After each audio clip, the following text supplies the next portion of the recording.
میرا سوال یہ ہے کہ ایک حدیث میں نماز قضا ہونے کے لیے لفظ فوت ہونا استعمال کیا گیا ہے، تو اگر ہماری نماز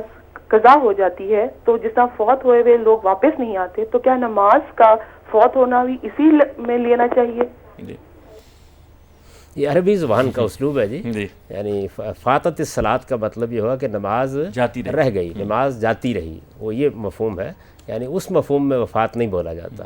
تو دنیا کی ساری زبانوں میں الفاظ اصل میں فرد کے لحاظ سے، موقع کے لحاظ سے اپنا مدعا بدل لیتے ہیں۔ ابھی ایک صاحب نے سوال کیا تھا نا صلاۃ کے بارے میں، اب دیکھیں لفظ انتقال ہے، تو ظاہر ہے کہ انتقال کا مطلب تو ایک سے دوسری جگہ جانا ہے، لیکن وہ ہم مجاز میں مرنے کے لیے استعمال کرتے ہیں۔ تو اس کا یہ مطلب نہیں ہے کہ اگر مرنے کے لیے انتقال استعمال ہوتا ہے تو اب ہم یہ نہیں کہہ سکتے کہ فلاں آدمی لاہور سے ملتان منتقل ہو گیا۔ یعنی زبان میں الفاظ کے معنی مختلف ہوتے ہیں، آپ لغت اٹھا کے دیکھیں 10 معنی ہوتے ہیں، تو ان کے موقع استعمال کے انتقال خون تو ہم اردو میں بھی استعمال کرتے ہیں، انتقال خون استعمال کرتے ہیں۔ ایسا ہی ان کو شبہ ہوا کہ صلاۃ کا لفظ اگر ایک بار آپ نے نماز کے لیے بول دیا تو پھر اللہ تعالیٰ کے حوالے سے یہ دوسرے معنی میں کیسے بولا جا سکتا ہے؟ میں یہ دیکھ رہا تھا کہ یہ ہمارے ہاں دین کے فہم میں یہ ایک بڑا مسئلہ ہے کہ جو الفاظ ہیں ان کے اردو اور عربی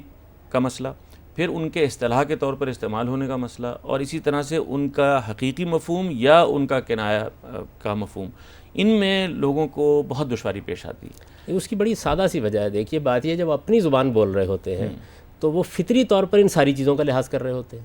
یعنی اردو زبان میں کتنے الفاظ ہیں کہ جو ہم اس کی کنوٹیشن کے بدل جانے سے مختلف معنی میں بولتے جا رہے ہوتے ہیں، لیکن جب دوسری کوئی زبان پڑھتے ہیں تو چونکہ علم بڑا ناقص ہوتا ہے تو اس کے بعد اس طرح کے سوالات ہمارے ذہن میں پیدا ہو جاتے ہیں۔ تو عربی میں یہ عام اسلوب ہے نماز کسی بھی چیز کے رہ جانے کے معاملے میں، اس کے لیے یہ لفظ بولا جاتا ہے۔ اور جو وفات کا لفظ ہے یہ خود ایک مجازی استعمال ہے موت کے لیے، ورنہ اس کے معنی تو اصل میں لے لینے کے ہیں، پورا کا پورا لے لینے کے۔